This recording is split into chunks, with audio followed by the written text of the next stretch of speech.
dañuy def déplacement tey daal di teew suñu biir ñi nga xamante ni ay kilifa lañ religieux ñi nga xamante ni coutume moo leen tax a jóg ak ñi nga xamante ni c'est des leaders politiques tey ñoom ñëpp daal di daje fii ci activité bi nga xamante ni le leader Mansour Dia moo ko organisé di def lancement officiel du mouvement L'aide République donc dafay rafet bu ay naataangoom déplacé wu ñëw fekk si ko ñoom it ñu jox leen seen cër tatagal leen daan leen di nuyu donc dañuy souhaiter bienvenue représentant jeunesse L'aide République di nuyu également représentant amical et anciens élèves de l'école Diamalaye ñoom maa ngi leen seen ci gannaaw ñoom ñooy les promotionnaires de monsieur Mansour Dia représentants des imams et oulémas de Yoff représentants des notables aussi ñoo ngi leen di nuyu bu baax a baax a baax di nuyu représentant xalif général des Layènes Chérif Alassane Laye Diop moo fa waroon teew xam naa léegi mu ñëw incha allah ñu ngi koy jox wàccuwaayam représentant maire ou son représentant aussi ñoom ñëpp ñu ngi leen di ziar bu baax a baax représentant des acteurs de la pêche ñoom aussi ñu ngi leen di nuyu représentant RS Yoff football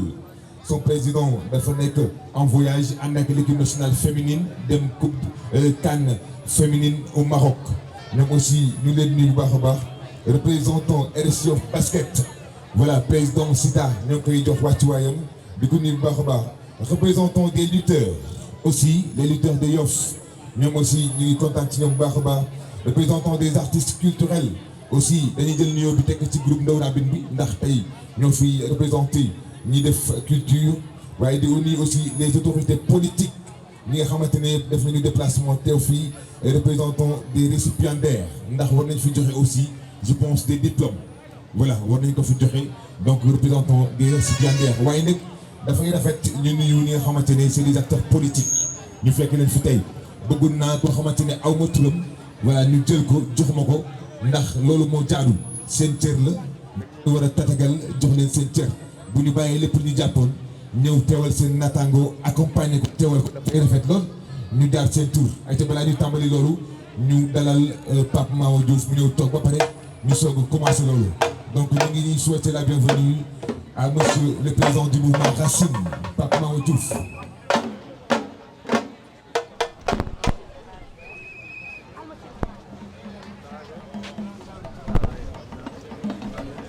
de 7 ans bi ñu amee juróom-ñaari at kon ñun yellu na ñu am loo xamante ne war nañ ko mën a seede ci jëmm ji di président Mansour amical bi nga xamante ne muy suñu amical muy génération 83 84 yàlla mu ngi dogal moom mooy suñu président ma ànd ak délégation nag boo xamante ne ni délégation bu di ci jiital suñu jigéen njàllu mi nga xamante ne moom moo taxaw di filmer Ilimane mu ngi ci ginnaaw ma Alaaji ak Ousseynou soxna Ndeye Ngone ak ñoom soxna Rama ak ñi nga xamante ne tudduma leen waa di wax nag li nga xamante ne mooy jëmm ji nga xamante ne moo xewle di nit ku baax li nga xamante ne moom la ñu doyee nit ku baax mu ngi ci moom xaarul ba man soore def parce que ñi nga xamante ne moom la ñuy wax mën naa si jël ay exemple yu bëree bëri si ñi nga xamante ne ñooy ay dëkkandoom.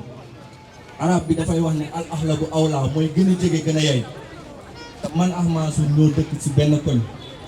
lépp loo xamante ne nii xeetu social la ba mu ko dalee def ëpp na fukki at ak juróom muy Tabaski muy Korité muy Tamxarit muy bépp événement boo xamante ni nit def ci soxlaa ndimbal Mansour yëkkati ne la mu am bokk ak waa ñi nga xamante ne donc ñoom ñoo ay mbokkam. amical bi nga xamante ne nii moom la ñu bokk ak moom mention spéciale xaarul dara si kenn. bu nit feebaree Mansour moom moo si gën a gaaw na tànk fii nekk di cotiser nangam moom da lay jël en charge na tànk nit ñuy cotiser nangam moom jël na la en charge ba pare nit ñu door a réagir def na ko du benn du ñaar li may wax nee naa leen suñu waa amical ñoo ma si doy seede di jàppale jigéen ñi nga xamante ne nii amuñu ay liggéey di leen wutal ay formation ay projet ay nangam donc ñun loolu moo waral ñun suñu teewaay parce que ku ñu xam-xam ne ñun du ñu dugg si loo xamante ne nii gisuñu leen ci gis ay caaxaan pour seedal leen ne leen wax dëgg yàlla nii nit ku baax a baax moom moo woote. Mansour ñu ngi lay ñaan gaal gi nga xamante ne nii moom nga fi teg ñun ñëpp ñu dugg si gaal gi joow gaal gi dem si kanam li nga xamante ne mooy intérêt Yoff yàlla nañ si Yoff gépp bénéficié wu ñu ngi jéggal bu baax a baax si kàddu yi vraiment di kontaan bu baax di ñaan yàlla fi nga bëgg a yegg yaa ko xam yàlla yeggal la fa in uriidu illal ihlaaha mastata'tu wa maa tawfiiqi illaa billaah. Asalaamaaleykum wa rahmatullah. Merci beaucoup. ñoom ñu nekkoon A ñu nekkoon B mais macha allah donc merci beaucoup Diatta donc sans plus tarder dañuy continuer programme bi dañu am kilifa bu yegg si léegi kenn doon ko présenté ci Yoff ndax wax naa ko léegi ne Yoff dañuy doxee coutume Mass moo fi nekkoon Serigne Yoff waaye wéjuram dafa yegg see muy le grand jaraaf Souleymane Sarr Pedre moom bu yegg see ci jotaay bi dafay daal di taaral jotaay bi ndax wax naa ko léegi Yoff ak coutume te ñoom ñoo yor baatu dëkk bi. donc bu teewee dañu koy nuyu tatagal ko di ko wax ne ko moom suñu wéy la di ko jox wàccuwaayam waaye noonu la ñuy jaaree ndax xam na ne amul jot programme yi war a dem bari na tey la dimanche te wax naa ko léegi ñoom ñoo yor dëkk bi donc dañuy profiter ci moom balaa muy dem woo jaraaf Souleymane Sarr Pedre mu sànni ci ay kàddu balaa muy dem grand jaraaf. di jégalu bu baax nag ndax ñun coutume bi tey dañu am dëj bi ñu am. moo tax tey ma ñëw rek pour représenter coutume bi pour wan suñu doom xamal ko ne ko mënuñu gëmm bés bu mel nii ndax boo jabootee ñëpp da ngay nangu ku ne sa la mu nekk lu dul ñu ñaanal ko si la nga xamante ne moom la sumbul bëgg a jël liggéey bu gën a ci moom yàlla na ko yàlla may ndam di ñaanal nag nit ñi di leen jox nag kàddu dëkk bi di leen xamal ni ku si ne libre nga mën a sa opération na nga ko gisee mais nag lépp nañoo ko teg si ay teggin teg ko si wax ju rafet te xam ne ñun ñëpp benn lañ ñun ñëpp ñoo bokk dëkk bi bu ñu sañoon ñëpp ànd ñun ñëpp ñu defar dëkk bi loolu mooy li nga xamante ne ñun moom la ñu gën a souhaité di leen ñaanal nag ndax damay bañ ñu ne par parloo ndax ki moom bés bi dafa am lu mu nekk ci man loolu nag bu ko nit ñu xoolee noonu man ñëpp laa fi nekk ku si ne da nga am cër ci man ma am cër ci yow donc ku si ne la nga xamante ne moom la yaakaar ci man dama am pour taxawoo ko di ko def moo tax ma ñaan coutume bi ne leen da nga bëgg ngeen dimbali ma di laa war a soli ba fekk bés bi parce que nit ku nekk sa njaboot nga am waruñu leen toog di leen seetaan ci noonu am nañu dëkk naam mais def fa juróomi minute fukki minute ñu gis la dafa nekk loo xam ne daf ñu war ñu ngi lay ñaanal li nga nekk boo gënee ci yow rek yàlla na ko may di la ñaanal na nga tàllal ñëpp ay loxo amul ma sàmm amul ma dem yéen a bokk benn bi bu ngeen di dute ku si nekk intérêt dëkk bi moo tax ngay jox bon nag am na foo xam ne bu ngeen fa tolloo diisoo leen si seen biir waxtaan leen si seen biir ngeen dem vers l'essentiel loolu mooy li nga xamante ne moom laa leen di souhaité di jégalu bu baax si kàddu yi nga xam ne moom laa yëkkati merci beaucoup grand jaraaf Souleymane Sarr Pedre vraiment kàddu yi rafet na am na solo ni ma ko waxee woon rek moom suñu kilifa la moo tax bu ñëwee dañu koy jox cëram jox ko li bu moom dégg ngeen kàddu yi mu joxe it mu am solo trop donc ñu koy remercier merci beaucoup dañuy nuyu bu baax a baax GIE Daara Khadija Junior voilà ñoom def nañu délégation bu am solo GIE Daara Khadija Junior ñoom ñu ngi kontaan ci ñoom bu baax a baax a baax seen délégation gis nañu ko ñu ngi toog merci beaucoup à vous mais non sans plus tarder dañuy jël kàddu gi daal di koy jox le représentant des jeunes de l'aide république il s'agit de monsieur Mohamed Ndiaye ngeen tàcc ko bu baax a baax a baax a baax Mohamed Ndiaye. Mohamed Ndiaye demandé ici voilà xewal yaa ngi wàcc waaye macha allah responsable des jeunes monsieur Mohamed Ndiaye.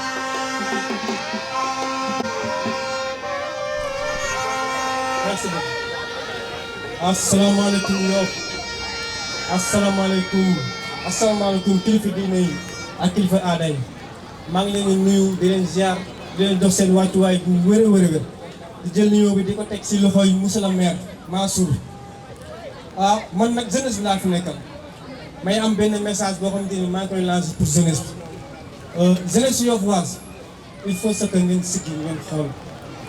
jeunesse yoffoise da ngeen réer il faut que ngeen siggi ngeen xool bu baax a baax a baax parce que yaakaar naa ne tardement war naa am fépp ba mu sëf Yoff ñun jeunesse bi ñun ñoo war a suqali Yoff ñun ñoo war a tax Yoff avance ñun ñoo war a jëmbal Yoff sa kanam te jëmm ji doy nañu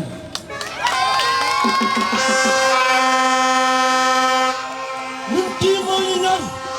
kii moo ñu doy Mansour lañu bëgg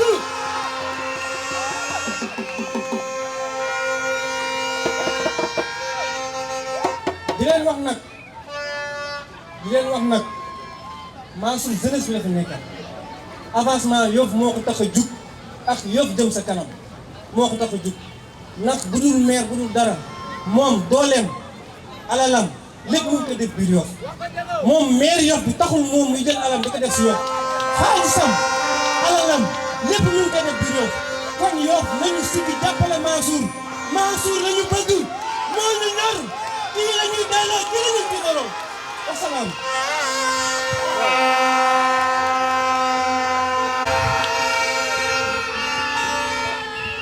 ñu teew si tey nag pour suñu lancement mouvement bi nga xamante ni nii ñu ngi ciy woo jëpp jigéen ñëpp di gërëm sama waa GIE Daara Khadija Junior ak sama waa association femme entrepreneur de Yoff maa ngi leen di gërëm yéen ñëpp di leen woo ci liggéey bi ndax liggéey bi day toog a tàmbale rek jërë ngeen jëf.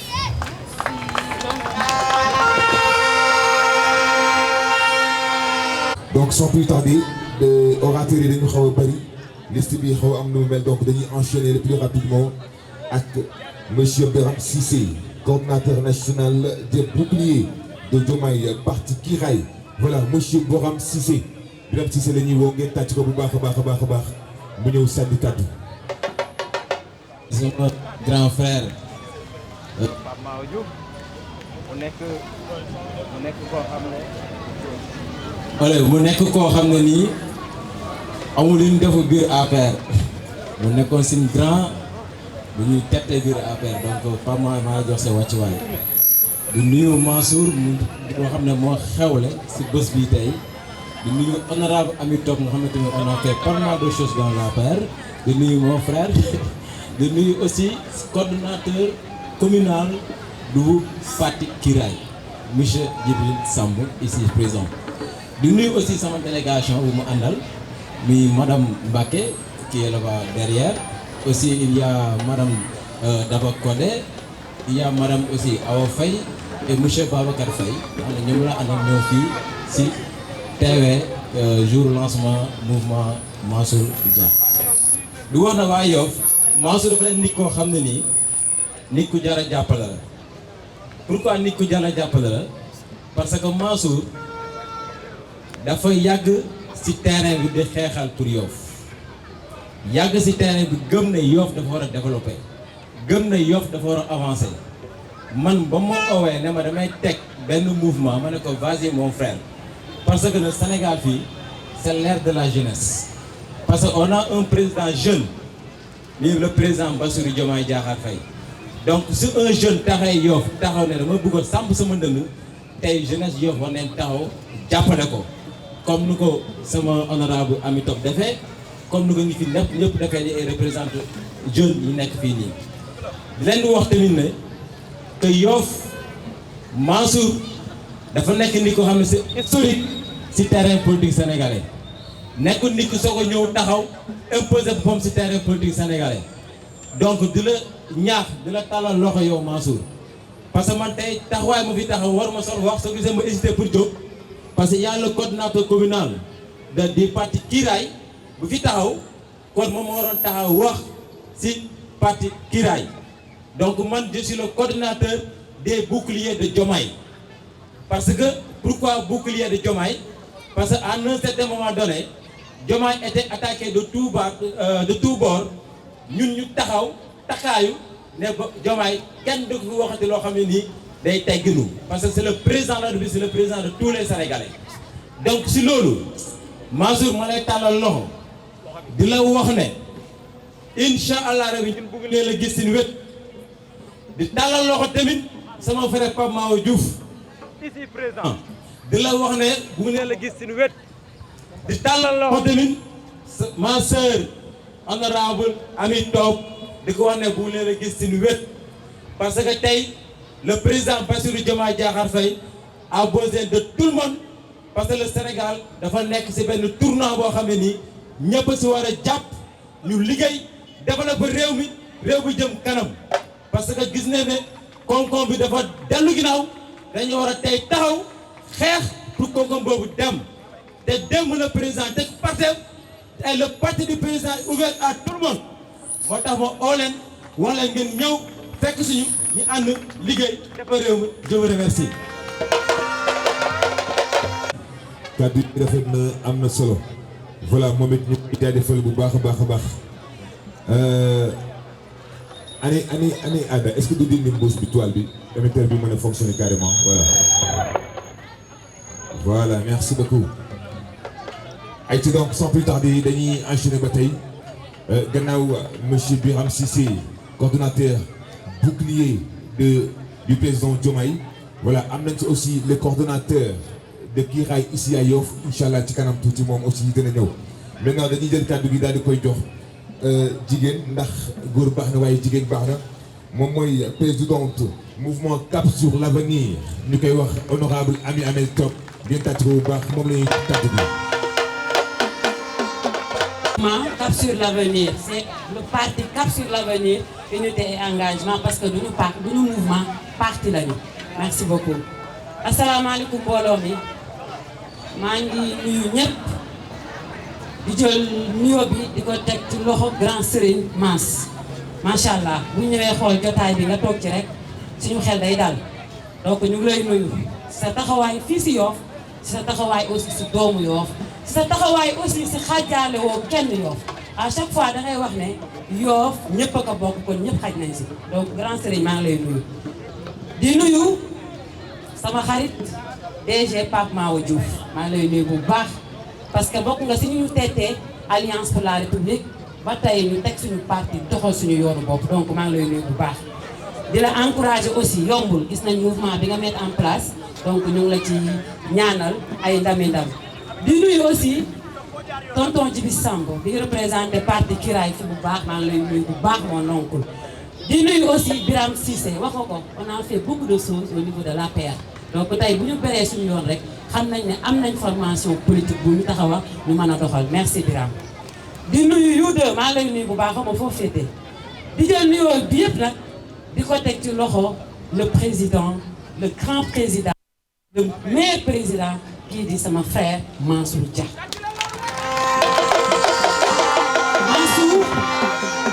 Mansour merci Mansour dina fi toogee dafa am ñaari mbir yu ma seetlu ci mbooloo mi mooy mu ngi taw waaye kenn jógul fi mu toog loolu kon ñi nga am c'est des militants et des militantes. Deuxième chose mooy structuration bi nga def mu wane ne jaar nga ci formation politique bu baax nga xam nga fi muy dem tu as donné la parole aux responsables des jeunes bu ce mouvement jox nga femmes yi te xam naa ne day continuer donc monsieur Mansour Dia ñu ngi lay remercier di la féliciter di la wax ne man Ami Top dafa am bor boo ma lebaloon dañu nekkoon APR COJER ñu waroon a waxtaan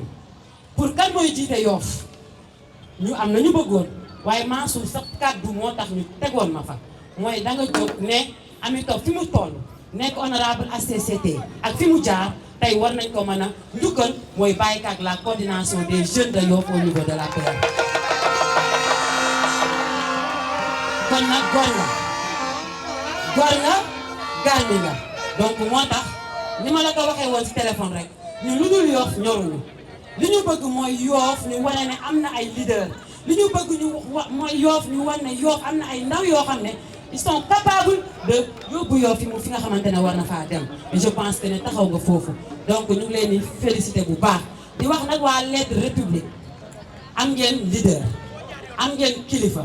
bu leen kenn xuxatal bu leen kenn médital jàpp leen fi ngeen jàpp parce que xam naa ne avenir Yoff Mansour Dia dina bokk ci ñi nga xamante ne ñoom moo koy construire donc maa ngi sant ñëpp di gërëm ñëpp di nuyu mon frère Malal Pidji maa ngi lay nuyu mon frère Babacar Mbengue mais aussi sama seex sama xarit Baye Ousseynou Diop ak Alpha Dione maa ngi nuyu ñëpp Libaas Thiaw maa ngi lay nuyu mais aussi di nuyu El Hadj Niang bi nga xamante ne c'est un frère ñu bokk lu bëri donc tey bu ñëwee fii toog représenté leader am di sama papa di sama xarit donc damay jël nuyoo boobu teg ko ci loxo El Hadj maa ngi leen di nuyu di leen sant ndey jéem nuyu naa la bu baax donc kàddu yaa ngi noonu Mansour travaillons Mansour nañu liggéey parce que l'avenir de Yoff ñun ñoo ko war a porter te incha allah dinañ ko porter pour defar Yoff merci beaucoup. Pape Meissa merci beaucoup di remercier également monsieur Alpha Dione maa ngi koy seen léegi ci gannaaw Alpha Dione voilà di suñu grand frère ñu ñëpp di conseiller jeunesse bi à chaque fois di remercier également monsieur Pape Momar Bakhabitch merci beaucoup di remercier également Omar Ngala voilà grand Omar Ngala merci beaucoup voilà donc sans plus tarder gannaaw Ami Amel Top dañuy jël kàddu gi daal di koy jox le coordonnateur communal du parti au pouvoir parti Kiraay monsieur Djibi Samb ngeen tàcc ko bu baax a baax a baax a baax. maa ngi nuyu ñëpp ku nekk ci turam ak santam di leen jox seen wàccuwaay di jël nuyoo bi di ko jox le grand Serigne de Yoff Serigne Mass mu wesaare ko ci mbooloo bi yëpp di am mbégte ak kontaante taxaw fii ci présidium bi tey pour wax taxawaayu Mansour Dia. Mansour Dia c'est mon cousin d'abord su ma waxee loolu bàyyi ngaa la mu ngi noonu ci gannaaw dina ko dëggal donc Mansour est un vrai Yoffois Mansour Yoffois la donc war na mën a taxaw laaj bi ñëpp li ñu bëgg a laaj donc Mansour ñu ngi lay tatagal di la wax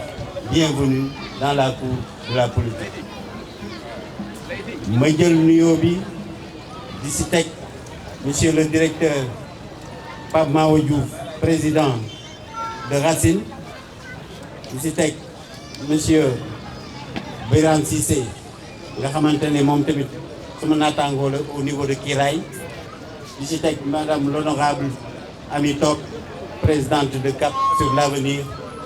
di ci teg vraiment monsieur Niang bi nga xamante ne moo représenté RR di ci teg Babacar Mbengue maanaam ku lim doo juum mais da nga dul matal donc maa ngi nuyu ñëpp di wax rek ne Birame jiitu na ma il m'a marché sur la langue parce que dafa def appel boobu nag moom lay dëggal en tant que coordonnateur de Kiraay Yoff Kiraay bi nga xamante ne démb la juddu nga xamante ne démb ñëpp gis nañ li nga xamante ne président Diomaye def na ko fii ci Méridien président nga xamante ne ñëpp kenn amatul benn tableau que ni président Diomaye moom dafa drainer monde boo xamante ne kenn amul kenn koo xamante ne mën na ko natable loolu nga xamante ne mooy Kiraay boo seetee tey dafa mel ni Mansour loolu lay oote parce que bu ne Lettres République ñu ne mooy défense pour la République foo déggee défense rek Kiraay la moo tax ci Kiraay boobu nga xamante ne bés ni ki démb président Diomaye moom la woote yor kaaraange Sénégal bi yëpp ndax képp ku jóg Kiraay ngay ut si loolu la ñuy oo mouvement yi nga xamante ne ñoom lañ fi tudde yëpp lii dafa wane ne da ngeen bëgg a defar Yoff parce que ku nekk bàyyi nga li nga am ñëw uy si Mansour ku nekk président de mouvement ñu bañ nag yàq liggéey boobu bañ ko yàq mooy nañu comprendre ne dañu war a boole suñuy force ñun ñëpp ñu ànd nekk benn pour mën a liggéey yóbbu Yoff ci kanam waane bu ñu féewaloo disperser force yi rek du ñu am li ñu bëgg loolu dañ ci bàyyi xel te dafa mel ni ànd ak nguur mooy tax nga mën a def li nga bëgg a def pour yóbbu sa gox ci kanam parce que seetlu nañ ko ci gox yi gox bu ànd ak nguur ga daf lay jàppale pour nga dem donc moo tax may tàllal mouvement yi fi nekk yëpp ak parti yi parce que wax nañ fi parti Cap sur l'Avenir wax nañ fi parti RR donc man en tant que coordonnateur Kiiraay Yoff maa ngi oo ñëpp nañu ñëw ñu ànd ci Kiiraay Yoff pour que ñu mën a doxal Yoff maa ngi sant ñëpp di gërëm ñëpp wasalaam. Donc balaa ñuy continuer dañuy remercier Badjen Khadi merci beaucoup Youssoufa Sène ami de Mansour Dia merci beaucoup Mamadou Diop univers de Diamniadio merci beaucoup Imam Diagne Apix merci beaucoup Vieux Ndione Keur Massar merci beaucoup Babacar Mbaye Niang Yoff merci beaucoup délégation Cambérène Ndeye Sali merci beaucoup et Matar Diop président Mouy voilà ñooñu le président Mansour Dia moo leen di remercier infiniment di nuyu ki nga xamante ne aussi mooy Ahmed Sibi gis nañ ko ci délégué ci mbooloo mi ñoo ngi koy jox wàccuwaayam di ko jaajëfal bu baax a baax a baax a baax merci beaucoup. maintenant sans plus tarder dañuy jël kàddu gi nekk jox ko le sage mooy tonton Matar Thion représentant des sages de l'aide république tonton Matar Thion la ñuy woo daal di koy jox kàddu gi tonton Matar.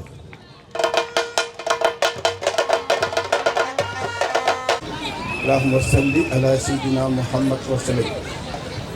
laa hawla wala quwwata illa billahi al-aliyyil azim mi ngi sant yàlla bu baax di julli ci sang-sang yi Muhammad di ko njëkkee ci sunuy ñaari wayjur di leen sant bu baax di nuyu mbooloo mi yëpp di leen ziyaare di baalu àq itam ndax di waajaluma ko sax dañ ma siif di sant kilifa yi fi teew yëpp nag tàmbalee ko ci xalif général des Layènes imam yi grand sëriñ de Yoff bi fi toog ñu ngi koy ziar di ko jox wàccuwaayam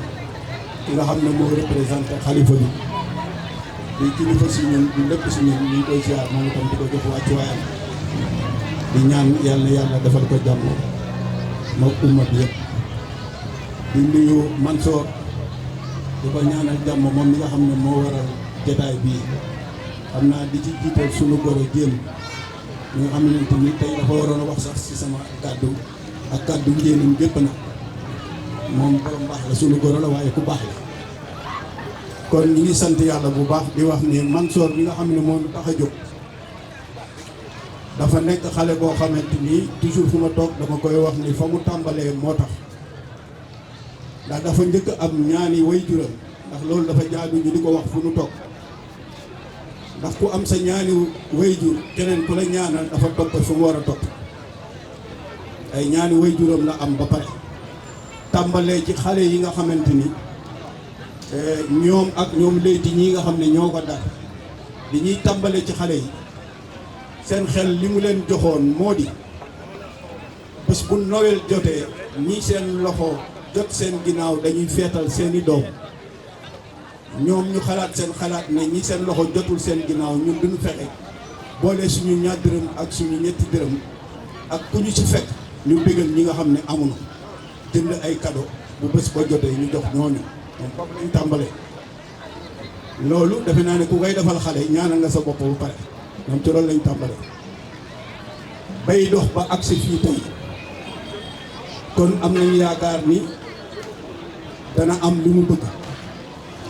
te yaakaar nañ ni da nga àgg ni yoon yal na ko yàlla def barke Muhammad sallallahu alayhi wa sallam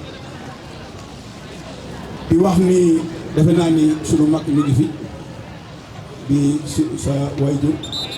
di sunu kilifa moom itam ñu koy ñaanal gudd fan ak wér ndax damay wax toujours ku am ñaani waajur maa ngi koy wax ca tàmbale ba yoon bu ne mën nga koo ñëweñ lu tax parce que ñaan di moom te am nga ko ba noppi effacé wu jël yëpp jox sa waajur ak sa mag libaas li nga xam ne fu ñu waxee rek mu ne Mansour dama koy ñaanal mënumaa wax si moom ndax cër bi nga ko jox te am na ñooñ bu doon ñoom tey jii ñu wane seen bopp yal na yàlla dafa la sutura di wax jeunesse Yoff nag nañu góorgóorlu ñu topp ci ginnaawam ndax wane na bëggam Yoff wane na bëggam Yoff wane na lu mu am def ko ci Yoff ba noppi li am solo lañu laajoon mbay peex lan la gis ci président bu bëgg ko muy Macky Sall dafa ne li ko neex ci moom mooy dal gi dal googu nag mi ngi ci Mansour dal gi ak yar yi parce que koo wax fii ci jigéen ñi ci koñ bi ku mu mën a doon rek dañu lay wax ni Mansour mënuñu ko tànqam lu ndax yar gi kon nag yal na ko yàlla defal sutura bu baax ci loolu ba li mu yóotu mu jot ko ci barke Muhammad sallallahu alayhi wa sallam kilifa gi ñu ngi lay bëgg bu baax yow vraiment mention spéciale ci sa présentation yal na yàlla def jàmm li ñu bëggee yal nañ xam salaamaaleykum wa rahmatullah. invité biir Yoff ñuy doxantu biir Yoff ak tey bokkul moo tax dañuy sant yàlla mais am na lu ma jàng Yoff ci meeting yi foog naa nu ngeen ko tuddee doomu ñay ëpp na voilà doomu ñay ëpp na xaw ma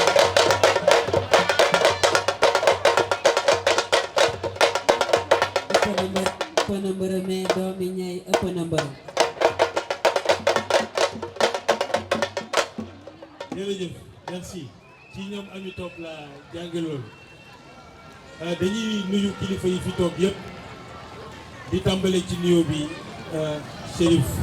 Alassane Laye mi fi toogal sunu papa Mouhamadou Lamine Laye di ko nuyu suñ ko nuyoo mën nañu jottali nuyoo bi ñëpp wax dëgg yàlla xanaa di ci ràññee le grand Serigne mi fi teew di ci ràññee sama sœur ami toog Moussa Sène wax na ko sànq ñoom Malal Diallo Picc mon frère Birame Cissé ak délégation Ablaye Diouf Sarr bi ñu fi nekk yëpp ñoom Mbaye Ñànk sama sœur Daba Kodé Ndiaye ak évidemment le coordinateur de la coalition ak le coordinateur du parti Kiraay au niveau de Yoff doyen Djibril Samba ku ma fàtte rek mu jëngal ma ndax lim yombul Mansour dañ lay féliciter lu tax ñu di la féliciter mooy li ñu doon wax sànq fa ñu tàmbalee ngay dox biir Yoff di jël ay initiative ak ñoom Leyti Senghor ak ñoom bi nekk Espagne léegi ba tey jii tu as fait du chemin et ce chemin c'est impressionnant yal na la ci yàlla jàppale mu gën a yaatu lii encore ñu di la ci féliciter aussi parce que da nga taxaw au rendez-vous de l'histoire Yoff dafa nekk ci benn tournant réew mi nekk ci benn tournant bu particulier nga jël sa responsabilité teg li nga xam ne mooy mouvement bi ñu tuddee leader engagé pour la défense de la République mais soo ko traduire mu doon l'aide di lumière mooy ci yoonu leer nga bëgg a topp kon Mansour yàlla bu sunu yaakaar tas yàlla nay ndami neen yàlla na li ci daje ak loo xam ne raw na sunu njot ñu nekk nag ci contexte national boo xam ne réew mi dafa nekk à la croisée des chemins am ñu ko bëgg a yàq mu jaral leen lu ne am ñu ko bëgg a defar mu jaral leen lu ne dama ne bu ñu kenn xoxotal bu ñu kenn jéem a yëngal bu ñu kenn intimider yoon bi baax bi defar Sénégal ñi baax Sénégal ci yoon boobu lañ jëm te loolu nag dañ ci war a def sunu kéemtalaayu kattan ba réussir suñ ko réussir au niveau national tamit au niveau local fii Yoff nañ dajale sunu doole ku nekk mun nga am sa initiative ku nekk mun nga yëkkati sa loxo mais en fin de compte gaal gi duñ ko séddoo gaal gi benn gaal lay doon te kenn du ko wàcc et gaal gi suñu bëggee mu sori des hommes de qualité comme toi tout le monde est sûr et certain kenn mënul defar gaal gi sans toi Mansour donc ñu ngi lay tàllal loxo comme hier et encore comme aujourd'hui pour continuer di liggéey ak yow musuñu arrêté di waxtaan ba tey jii te loolu day wéy di continuer donc ñu ngi lay gërëm di la sant di la ñaanal ndam yàlla nañu ko yàlla defal yàlla nañu yàlla sàmbal Yoff yàlla nañu am un grand projet pour le Grand Yoff parce que loolu mun na nekk dañu toll ci génération politique bu war a changer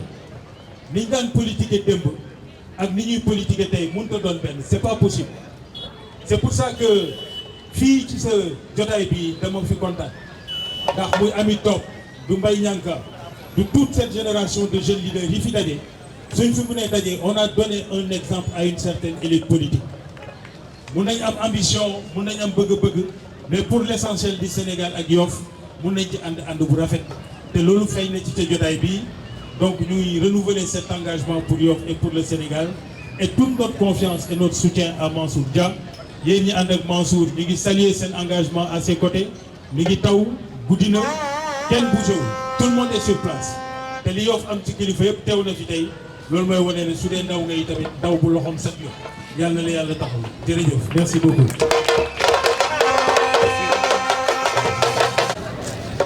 bismillahi rahmani rahim aouzu billahi mina sheytaani rajim wasalaatu wasalaamu ala imamillahi almuxtaar seydina Muhammad asalaamaaleykum wa rahmatullahi taala wa barakaatu. ñu ngi yëkkati ay kàddu yu nuyoo di jiital kilifa yi nga xam te ne ñoo fi daje damay bañ a lim di juum ndax xam naa ne ñi fi ne ñëpp ay kilifa lañ te ku lim da ngay juum te jotuma xool ñëpp ñi fi daje waaye xam naa nuyoo boobu su ma ko jëlee teg ko ci loxo Serigne grand Serigne Yoff dina yóbbaale mbooleem kilifa dëkk bi yëpp waaye nuyoo bi may jox kilifa yi ci wàllu tey mën naa wax géewu politique bi su ma ko tegee ci loxo sunu mag ju baax bii di Pape Mahawa Diouf dinañu ko jottalal kilifa yi ci ginnaaw yëpp ak ñoom Moussa Sène ak ñi ci des di wax rek ne defe naa ne activité yu mel nii gis ma ci lu jafe la wala peut-être est-ce que sax sama première fois ma ñëw si waaye dafa am lu ko waral te ki ko waral nee naa même su ma woowoon ci manifestation politique boo xam ne am na ay xabaar sax jaral na ma dem fa ndax li ma séq ak moom muy Mansour Dia yàlla daf ñoo boole mën naa ne ci peut-être à partir de 92 ba léegi la ñu yàlla boole ñu dëkkandoo ci benn koñ waaye mën naa seede ne ba ñu yàlla boole ñu xamee ba bisub tay bii nii musuma gis man lu ma naqari ci Mansour musuma ko dégg mu wax lu ñaaw musuma ko gis mu def lu ñaaw waaye li ma xam si moom lu dara lu dul ay valeurs yu cher yoo xam ne ku sañoon am valeur yooyu loolu laa koy seedeel yàlla dogal nag première fois bi mu mos a génn si lu mel nii mu tombeex période du koor moom Mansour moo ma jaraloon loolu c'était la première fois ba mu ma ko yëgalee daf ma ne épargne naa la nga génn si yow dama bëgg nga yëkk rek nga ñaanal ko bi ma ko waxee suma waajur bu jigéen mu ne ma Mansour ni mu mel ak yow su la woowoon ci lu raw lii sax war nga ma dem gunge ko ndax lépp loo nekk mu ànd si ak yow kon nag bu demee ba samay kilifa seede sama diggante ak Mansour si li mu may taxawoo si lépp lu ma ne kon dina jaaru bu lu mel ni amee muy lancement mouvement bu tedd bi ma war fa ñëw pour seede si kanamu mbooloo bi ma leen di seedeel ne Mansour mii man de personnellement xamuma politicien bu ko gën a sûr xamuma politicien bu ko gën a baax ci Yoff gi ndax dama jëflante ak moom te man du ma waxee bakken lu ma gëm laay wax ndax dama bëgg sama gémmiñ du ma si ñaan sama borom mu may ma ko moo tax lu may wax lu ma gëm la ma mën a seede ne Mansour nit ku baax la lépp lu ak nit di xëccoo ci Sénégal gii moo xam maire yi la wala poste député wala poste peut-être ministre présidence de la République gisuma ku ko ci gën a yey ndax valeur yu baax yi nekk ci moom xam na man xam naa yàlla dafa dogal ak mu jot ma am conférence ak naafila bu may def université lépp fukki at a ngi nii ma koy def di ko defal amicale des étudiants élèves Layène musuma ko yëgal Mansour waaye ci biir fukki at yi mën naa ne saa yu naafila bi jotee damay jékki rek suñu waa kër woo ma ne ma Mansour ci suuf di la xaar mu ñëw indi otoom ne ma dama lay gunge te loolu ñëpp xam nañ ne duñ fay jógee ay 2 heures du matin dina jot parfois day war a xëy liggéey yi waaye daf ma naan yow lépp loolu nekk ma ànd si ak yow ku defal teraanga bu toll noonu nag war a lancer lu mel nii gor yi yëpp war a dajaloo pour wax kenn looruma gën a am Pastef ci toog seedal Mansour mi ak mbaaxam yàlla dogal mu nekk nit ku baax ku social ku mën a yëkkati teraangaam bi dimbali jaar yàlla Mansour day dimbali nit te loxob càmmoñam sax du ko yëg bu la defalee teraanga yow boo génnul wax ko moom du ko wax te loolu ñi ko mën a seet ci daal bi bëri na firnde bi mooy boo xoolee ñi fi dajaloo ay mbokkam ñu ngi fi ay dëkkandoom ñu ngi fi waaye ñi mu jàngandooloon primaire ba étude secondaire ba étude universitaire ñu ngi dajaloo fi kon nit ko am kóllëre la ndax ñi waroon teew ñëpp yàlla dogal na teew nañ fi kon ak mbaaxam rek lay firndeel ma mën a seede itam si mbokkam bu baax bii mu dendeel muy Pape Mahawa Diouf moom itam di góor piir yàlla daf ñoo boole si yeneen yëf ba mbir ma jàllee moom mu xam ne ànduma woon ak moom defe naa waxtaan nañ si ba mu ñëwee wax la mu bëgg si sama ak fulla ak sama dëgg dama taxaw jàkkaarloo ak moom nekk li nga bëgg ñu def tey su doon ñu nag yow la man dinaa jël engagement ñu jàppale la si waaye nag dafa am lu ñu naqar yi ñu tax yëgu leen ko nag mooy bu ñu dara naqaree ñu takk ay brassard rouge tànkal dëkk bi dañuy jàpp ba set dem sunu raw du maam ba leen ñaan yàlla si barkeem sunu maam yàlla nangul mu ne ma j'ai bien accueilli le message ba mbir moomu jàllee la mu doon ut moom amu ko su doon keneen fa lay jaare suñu relation fa lay yem waaye si loolu la ko gën a jàppe appel bu jot mu yëkkati enveloppe bu am doole indi ko association bi ngeen ne maay seen secrétaire général muy association Vision 122 di association bi dajale surtout maam Limam waaye li ma gën a neex mooy li ñu mujjee ñëw sama kër si waajtaayu appel dafa ñëw ànd ak sama frère bu baax bii di Mansour ba mu ñëwee ànd ak Mansour sama xel dafa gën a dal ma ne ko man Mansour lépp lu mu dugg su ma doon nelaw mu yee ma dama war a def nangam avant que may vérifier wala di xalaat sax sañ naa ànd ak moom lépp lu mu Mansour woo incha allah naa si ànd ak moom wax rawatina nag mu ànd ak yëpp ñu xam ne da nga woon ay valeurs yu tax ma jàppale Pape Mahawa nit ku baax Mansour nit ku baax yàlla boole leen ñu bokk géopolitique bi waaye li lay wan ne Yoff dafa am particularité mooy diversité politique bi fi am Moussa Sène ñëpp xam nañ ne moo yor école du parti bu président Abdoulaye Diouf Sarr am nag ñoom soxna su baax yi nii soxna ak ami ak ñoom Mbaye Niang di sama frère ak ñi ci des ñoom damay bañ a lim di juum ñoom Mamadou Niang ay nit yu baax lii mooy dëkk bi mën nañu bokk dara lu ñuy ut am ay divergence de vue waaye warul transformer en animosité wala di am ay xiiroo ak ŋaayoo lii la ñuy séntu si yéen kon yàlla na leen yàlla jàppale ba lépp loo leen di ut yàlla nañu ko yàlla defal waaye man de damay wax ne lépp lu Mansour di xëccoo su ko doon xëccoo ak sama rakk joo bokkal ndey ak bàyyi yàlla xam na ne Mansour laay àndal loolu wax naa ko sama kër wax naa ko fépp Mansour Dia toog na sama yaay toog mu wax ko su doon xëccoo dara su bëggoon dara rakk joo bokkal ndey ak bàyyi bëgg ko man ma faral Mansour sama rakk xaar la ko waral nag mooy li ñu séq ma ak moom te moom bëggul ma wax ko kon daal Pape Mahawa seedeel loolu mbooloo yi maa ngi ñaan ngeen seedeel ma ne maa ngi firndeel sama kóllëre sama mbokk ak sama xaritoo ak Mansour li nga sumb tey jii maa ngi ñaan yàlla si barkeb Seydina Limaamu mi yaakaar jaam ñi alayhi salaatu wasalaam yàlla na si yàlla defal ndam fii ñuy dégg tey politiciens yi yu mag yi ba tey ñu dégg Diomaye président Diomaye Faye dégg président de la République suñu bett ñëpp ñun bettuñu ndax xam nañ ne yàlla mooy defaa kóor la ko soob ndax mooy fa anul lima yurid ñu ngi koy ñaan ci barkeb maam Limaamu lépp looy yóotu si réew mi yàlla na la ko yàlla tàggatal yombalal la ko wa axiru daxwaana an alhamdulilahi rabbil alamin assalaamu aleykum wa rahmatullahi taala wa barakatuh.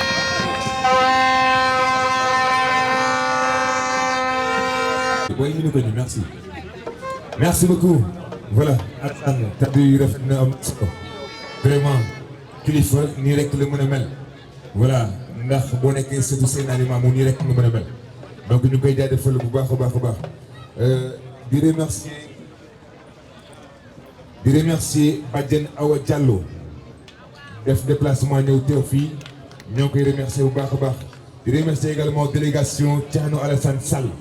ñoom aussi ñu ngi remercier bu baax a baax a baax ani Iso dañuy woo Ismaïla voilà Iso am distinction bu mu war a jox ki nga xamante ne mooy Mansour Dia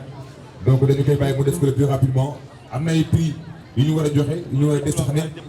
ay diplômes yu ñu war a joxe ñu def ko rapidement balaa le leader di wax ay te Iso. ok asalaamaaleykum tout d'abord maa ngi saluer public yëpp toog di wax ngeen tàcc bu baax a baax El Mansour Dia s'il vous plaît. man nag lii mënu ma ko parce que dama fa gis sama ñaari xarit ay ñaari référence Pape Mahawa ak Ami Amel maa ngi lay ziar bu j'espère que vous allez bien man dama fi ñëwoon dans le cadre du programme Sénégal Digital Show on était en train de former des jeunes sur le numérique ñu ñëw Yoff Digital Show ñu ñëw dans le cadre de Yoff Digital Show Mansour porté ko ñu formé fi ay jeunes yu bëri durant 4 jours mais tey avant ñuy def loolu donc tey avant ñu def remise dañuy bëgg au moins sargal à part dans le cadre du Sénégal Digital Show dañu bëgg a sargal El Mansour Dia mu nekk un frère mu nekk ki nga xamante ne tey même xaaju guddi day waxtaan ak yow si nan la ñu mën a développement Ismaïla nan la ñuy développé Yoff tey mu xalaat ni c'est la jeunesse mu jox leen compétence donc El Mansour ñi nga àndal ak public bi toog si podium bi yëpp njaareem laa juddoo fu laa yaroo di def le tour du Sénégal formé ay jeunes yu bëri jeunes yi formé fii may ñaan tous les apprenants yi ñu formé woon ci Rio ci Yoff Digital Show ñu rejoindre ma si biir s'il vous plaît distinction bi s'il vous plaît Mansour ñu lay ñaan nga ñëw Sénégal Digital Show ñoo lay décorer tous les apprenants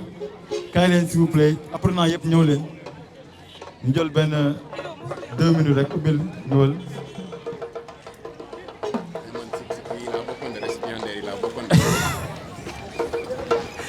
récipiendaire nga bokkoon moo tax teew nga. ok ñu tàcc encore bu baax a baax Mansour Dia bu baax a baax qu'est-ce qui se passe. cet baaxul andi comme ça andi leen lépp am ne tout indi leen cadre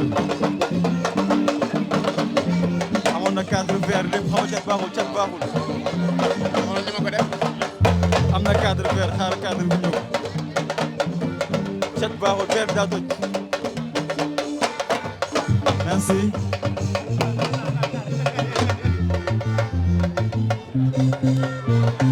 Ok, c'est bon, on fait la photo, on problème. Donc tous les apprenants,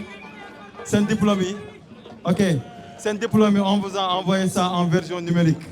Gis nañu dafay taw moo tax Kéba après dinañ jox en version physique yi inchallah rabbi. Donc amuñu temps bu bëri. On va faire la photo de famille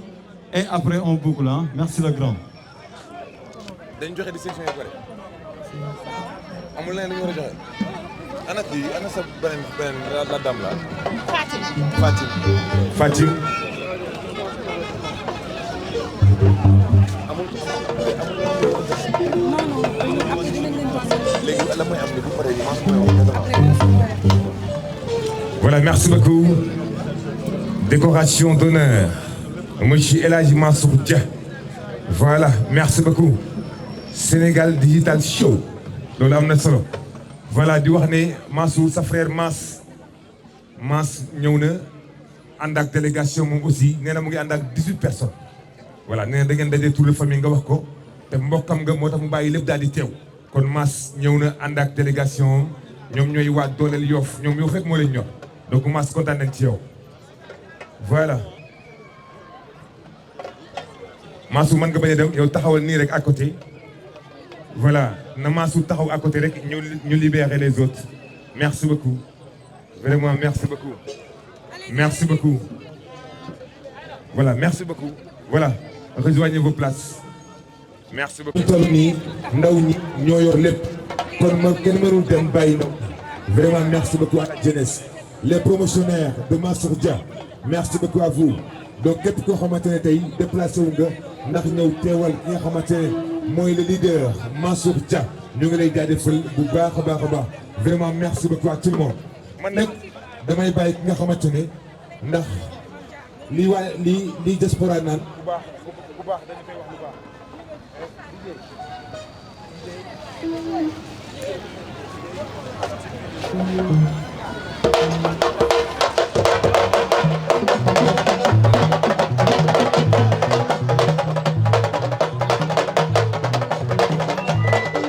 daal di teew sa waa koñ sa waa kër say amis d'enfance sa ay mbokk sa ay xarit politiciens yi ma imam yi coutume bi Yoff gépp daal di teew je pense que lii réussite totale la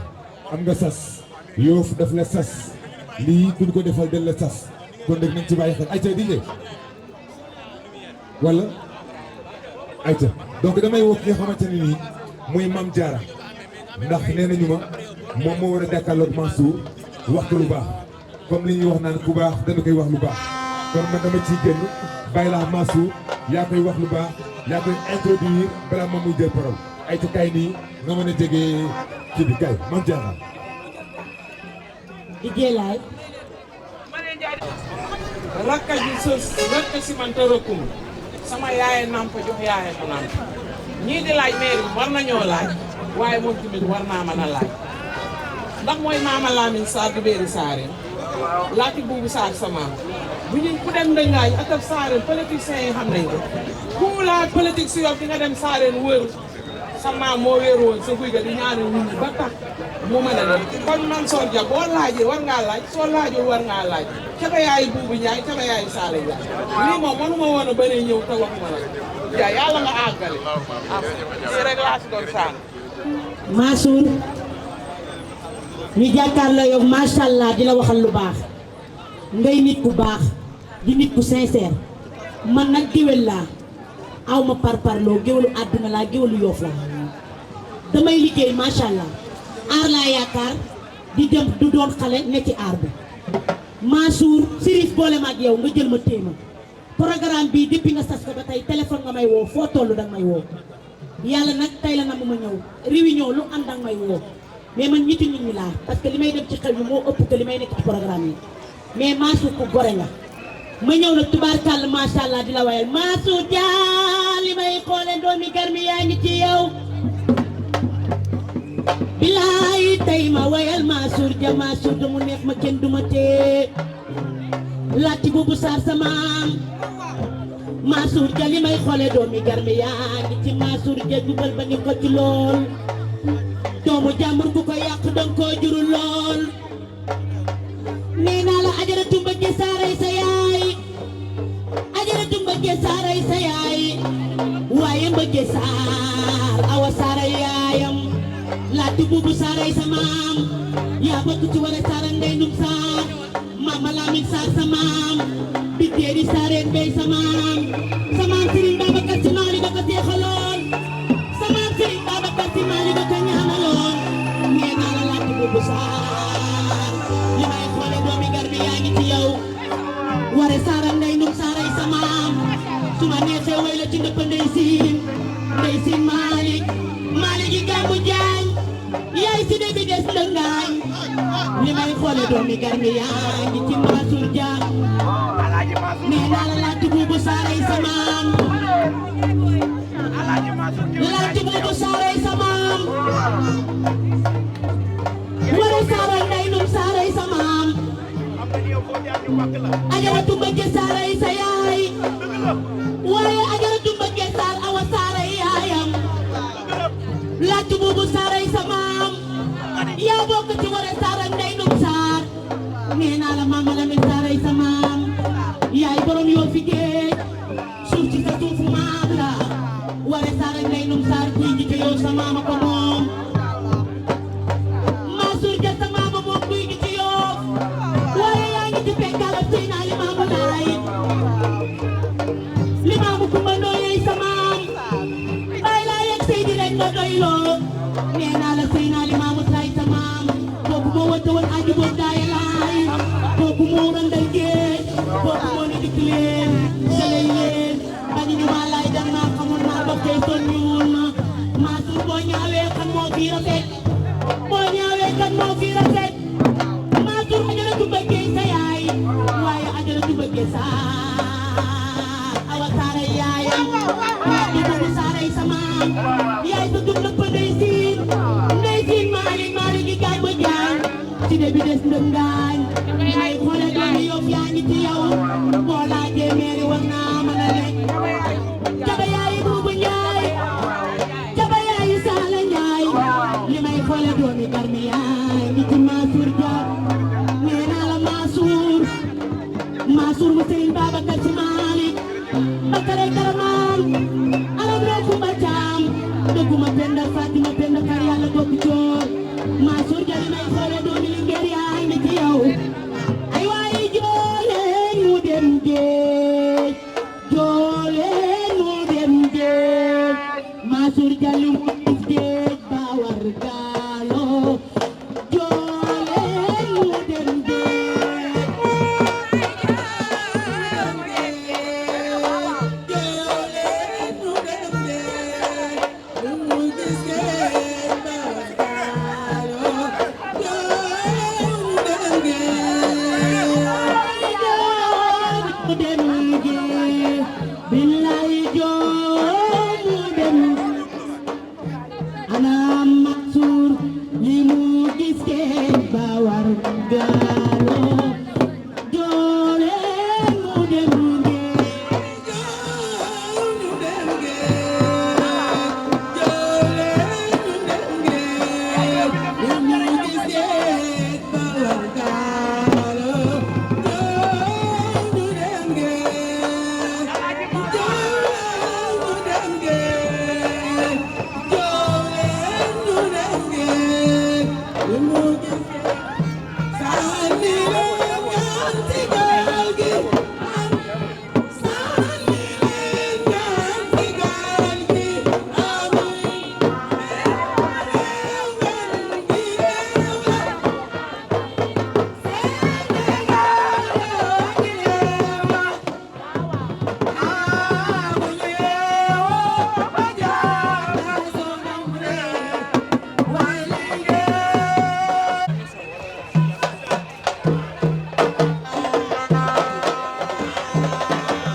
dafa am ki waddal caabi oto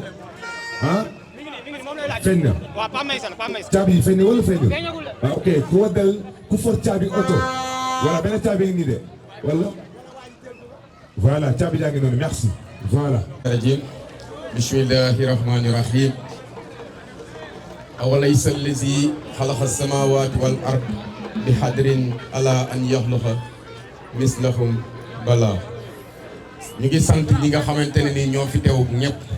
di jéggalu bu baax a baax a baax a baax a baax ndax ndaje bi guddee na te yàlla seede na ne bëggewuñu ko woon nii su ma sañoon dëkk balaa may def suma discours damay jël sama temps commencé ko sama gauche jëm droite droite plutôt jëm gauche ku ci nekk ci kaw tribune bi ma sant la gërëm la ndax daje bi moo nu toll mais yitte yi àddina fi mu toll ak temps bi nu moo xatee da ngeen ma koy jégal rek ma dem droit au but mais daal maa ngi leen di sant yéen ñëpp di leen gërëm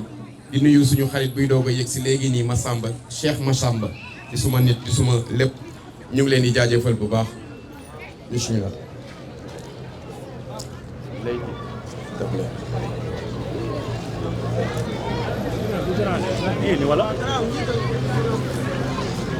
À monsieur le sous-préfet de l'arrondissement des Almadies, à monsieur le maire de la commune de Yoff, honorables autorités administratives, religieuses, coutumières et politiques, mesdames et messieurs les représentants des partis politiques, mesdames et messieurs les représentants de la société civile, chers invités, chers militants, chers habitants de Yoff, mes chers compatriotes, c'est avec une profonde émotion, une immense fierté et un grand sens des responsabilités que je me présente devant vous aujourd'hui. Ce jour n'est pas un jour ordinaire. C'est le début d'une nouvelle aventure citoyenne. C'est la naissance officielle d'une espérance. C'est surtout le choix d'hommes et de femmes qui ont décidé de servir leur pays avec responsabilité, humilité et loyauté. Aujourd'hui, nous lançons officiellement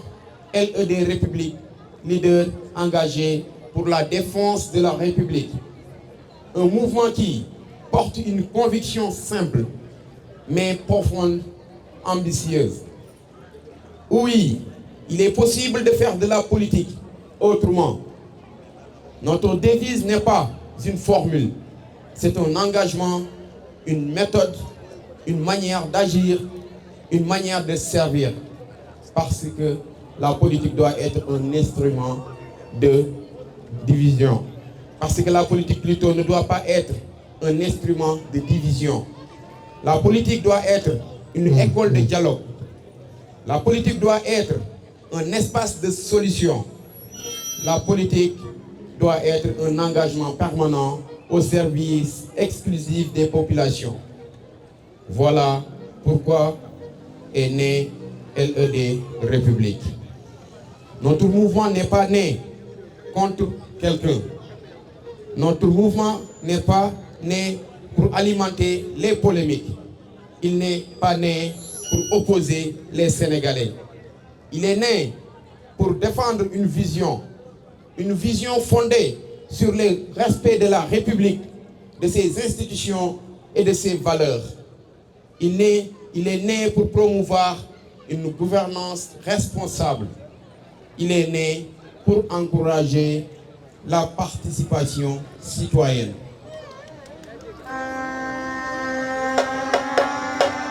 Il est né pour redonner confiance à celles et à ceux qui pensent que leur voix ne compte plus.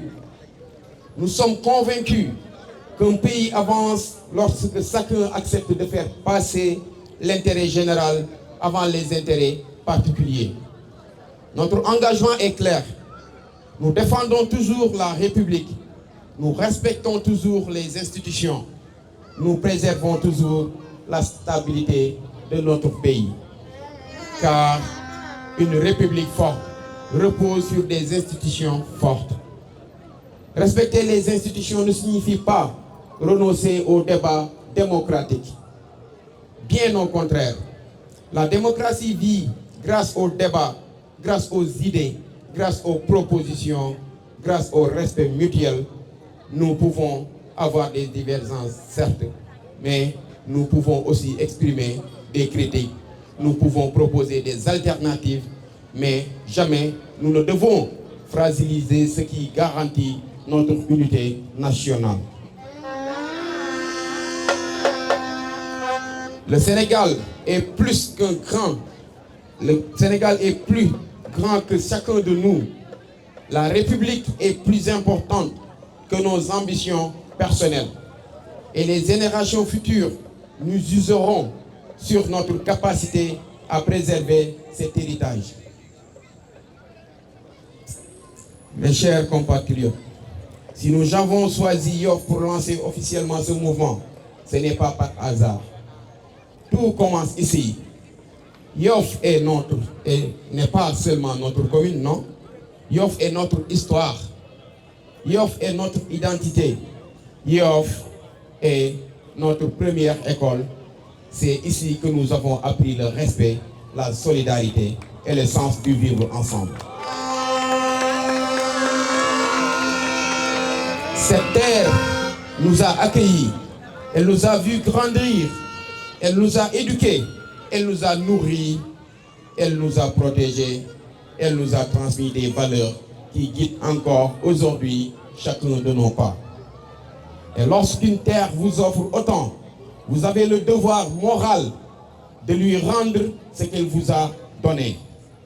Oui, nous sommes profondément redevables envers Yoff. Nous voulons accompagner sa jeunesse. Nous voulons nous voulons soutenir ces femmes. Nous voulons valoriser ces pêcheurs, ces artisans, ces commerçants, ces sportifs et tous les acteurs de son développement. Nous voulons préserver son patrimoine culturel et religieux. Nous voulons contribuer à bâtir une commune moderne,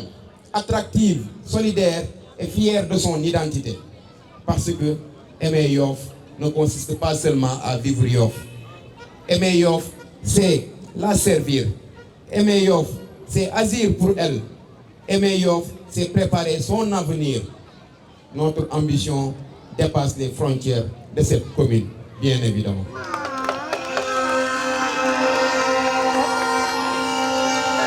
Nous voulons contribuer à bâtir un Sénégal plus juste, un Sénégal plus prospère,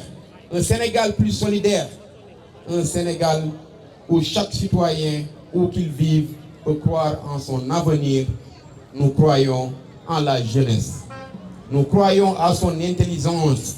Nous croyons en sa créativité. Nous croyons en sa capacité à transformer notre pays. Nous croyons au rôle essentiel des femmes dans la construction nationale. Nous croyons au mérite. Nous croyons aussi à la compétence. Nous croyons aussi au travail. Nous croyons que la bonne gouvernance est la première richesse d'une nation. LED République sera toujours un mouvement d'écoute. Le mouvement de dialogue, un mouvement de proposition, un mouvement d'action concrète. Nous serons présents auprès des populations chaque jour et pas seulement pendant les périodes électorales. Nous irons dans les quartiers, les écoles, les marchés, auprès des pêcheurs, des artisans, des commerçants, des enseignants, des jeunes bien sûr, des personnes âgées et des personnes vivant avec un handicap. Parce que servir le peuple n'est pas un rendez-vous électoral, mais bien au contraire, servir le peuple est une mission permanente.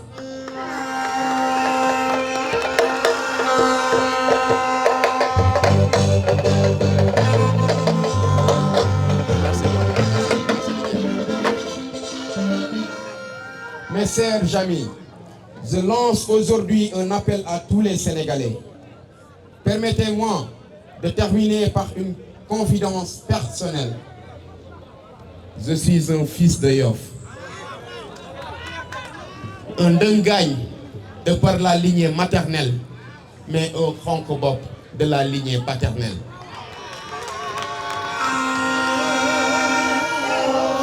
Faisons vivre notre devise, la politique autrement. Oui, c'est bien possible, faire de la politique, mais autrement. Que Dieu bénisse Yoff, que Dieu bénisse toutes les communes du Sénégal, que Dieu guide nos dirigeants, que Dieu protège notre République, que Dieu accorde la paix, la prospérité, à l'unité, à notre cher Sénégal. Je vous remercie de votre aimable attention. Vive Yoff, vive LED République, vive la République, vive le Sénégal. Merci beaucoup.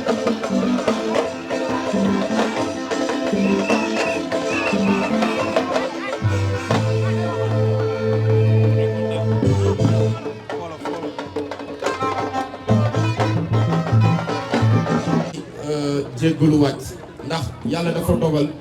on tenait à respecter les formes ñu def suñu discours en français mais dama koy tënk ndax tey yàlla dafa dogal dañu am suñuy naataango yu fi nekk yoo xamante ne nii lépp luñ fi def bëgg nañ ko tënk ñoom ñu jàllale ko ñi nga xamante ne nii ñooy askanu Sénégal yëpp. maa ngi sant di gërëm ñi nga xamante ne nii ñoo teew ci suñu bés bi di sant bu baax a baax a baax a baax a baax ñi nga xamante ne nii ñoo nekk ci tribune bi di leen sant di leen gërëm mais di leen nuyu di leen jaajëfal te damay am sañ-sañu jël nuyoo bi teg ko ci loxo suma xarit suma frère yi nga xamante ne nii témoigné na sànq fii ma toog ci kaw tribune bi mais dafay wax mais j'ai des chairs de poule dafay wax damay sentir des frictions ndax yàlla dafa dogal ni may amee ay activité dama ko koy nëbbu mais dana man Mansour foo nekk ma nekk fa ndax ma yow dafa am lu ñu boole muy sang Serif Alassane ndax sa maam mooy maam Baye Laye alayhi salaatu wassalaam kon tey boo toogee fii damay am sañ-sañu jël nuyoo bi au delà des fonctions au delà des titres que ça soit pour la coutume que ça soit les politiques ma jël la teg sa loxo Serif Alassane ñu ngi lay nuyu bu baax mais di wax ne aussi on a eu la présence du représentant des notables de Yoff en l'occurrence monsieur Pedre Sarr jaar na fi dañu am événement moo tax mu ne lu mu xat-xat-xat dina jàll joxe message am doog a avancé mais di leen xamal ne bés bii nii nekk na bés boo xamante ne nii ñu ngi leen siy jaajëfal ñu ngi leen di sant ndax bu ma geesoo xool gauche xool droite damay gis ne ay nit ñoo fi daje ñoo xamante ne nii seen amour ci sama jëmm ju xeebu gi seen amour si démarche politique bi ñu am seen amour si objectif ambition yi nga xamante ne nii dañ ko am si dëkk bi moo tax ñu bàyyi seen i yitte bàyyi seen i temps bàyyi seen i njaboot bàyyi seen i activité ñëw pour wuyu si bés bi nga xamante ne nii bés bu ñuy taaral la bés bu ñuy officialiser suñu juddu parti suñu juddu mouvement bi nga xamante ne nii ñu ngi si nekk di liggéey plus d'1 an loolu nag bu amee bu sottee dafa am ay nit yoo xamante ne nii wax dëgg yàlla ñoo si jàpp bopp bi ba si suuf cat ba kaw mënuñu lim mais am nañu satisfaction si ñoom ñëpp ñu fi teew di leen wax ne bés bii bés la boo xamante ne nii dafay leb ndax dañ ne bés boo gis dafay leb mbaa muy fay mais man jàpp naa ne bés bii nii képp kuy militant sympathisant proche parent bu El Mansour nañu xam ne ñun lebal nañ Yoff te dañ ne Yoff képp ku ko liggéeyal dina la fay kon ñun bu ñu lebee Yoff nañu dem ci anam bu rafet nañu dem ci dëggu nañu dem ci respecter li nga xamante ne nii mooy suñuy institution li nga xamante ne nii mooy charte yi nga xamante ne nii moo téye suñu dëkk ndax ab dëkk boo fa nekkee da ngay xam li la war waaye xam li la war ba noppi defoo ko dafa mel ni yow da ngaa bokk suñuy yàq dëkk bi kon tey dañuy lancer un appel di wax ne képp koo xamante ne nii Sénégal ñor na la képp koo xamante ne nii am nga mbëggeel boo am ci Sénégal képp koo xamante ne nii am nga liggéey boo yaakaar ne wala xalaat boo yaakaar ne boo ko tegee ci table bi di nga jëmale kanam Sénégal di nga jëmale kanam dëkk bi ñun ñu ngi la ci tàllal suñu loxo di la ci woo pour ñu ñëw ñu ànd ci ñu liggéey ci ndax tey bu ngeen seetloo tribune bii opposition ñu ngi fi toog tribune bii parti au pouvoir mu ngi fi toog tribune bii la société civile mu ngi fii toog loolu bu ngeen ko gisee day wane ne ñun li ñuy woote dëgg la le rendez-vous du peuple pour la république mooy daje bi nga xamante ne nii askan bi ñoo ko daje pour taxawu aar li nga xamante ne nii mooy Sénégal bi nga xam ne kenn mënu ko xaar ñaar ñun ñëpp ko bokk. ci loolu laa doon daanelee samay kàddu di wax ne ñu ngi sant di gërëm suñu presse bi nga xamante ne nii sans ñoom suñu bés bi du taaru. ñu ngi sant di gërëm ñi nga xam ne ñoo def prestation ci bés bi tey ñi nga xam ne bëggoon nañ ñu jël kàddu ndax ñi ma ko waxee dama ne nañ jox ñëpp ñi teew ñu jox leen kàddu mais il s'est vu que malheureusement temps bi permettre ñu ko woon mais daal xam leen ne am nañu sant boo xamante ne ni am na fu mu tàmbalee mais amul jeexukaay di leen wax salaamaaleykum wa rahmatullah yàlla yàlla taxawuñ te sàmm yi